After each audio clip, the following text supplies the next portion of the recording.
মমতার নিরাপত্তায় এবার জোর দেওয়া হয়েছে রাজ্যের তরফে। নমস্কার, দেখছেন খবরের দিনরাত্রি, আপনাদের সঙ্গে রয়েছি আমি শুভাঙ্গী। আজ মুখ্যমন্ত্রী শুভেন্দু অধিকারী তার প্রথম ক্যাবিনেট বৈঠক সারলেন নবান্নতে, আর তারপর পুলিশদের সঙ্গে একটি বৈঠক হয়।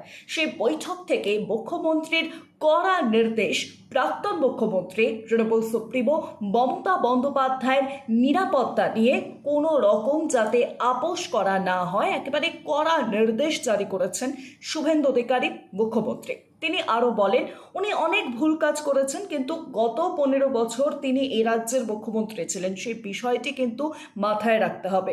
স্পষ্টত জানিয়েছেন তিনি, এটা মাথায় রাখতে হবে যে তার বাড়ির সামনে কোনো রকম গন্ডগোল করা যায় না। ওনার বাড়ির সামনে থেকে বেশ কিছুদিন ধরেই আমরা দেখছি যে গন্ডগোলের একাধিক অভিযোগ সামনে আসছে। তার জেরেই মুখ্যমন্ত্রী শুভেন্দু অধিকারী তিনি বলেছেন ওনার বাড়ির সামনে নিরাপত্তা বাড়াতে হবে, কোনো রকম গন্ডগোল যাতে না ঘটে। ইতিমধ্যেই আমরা দেখেছি মমতা বন্দ্যোপাধ্যায়ের বাড়ির সামনে থেকে সমস্ত রকম নিরাপত্তা তুলে নেওয়া হয়েছে, আর তারপর বিক্ষিপ্ত বেশ কিছু অশান্তির খবর সামনে আসে।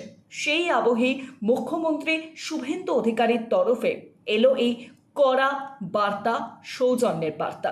এরকম আরও বিভিন্ন খবরের জন্য নজর রাখুন খবরের দিনরাত্রিতে।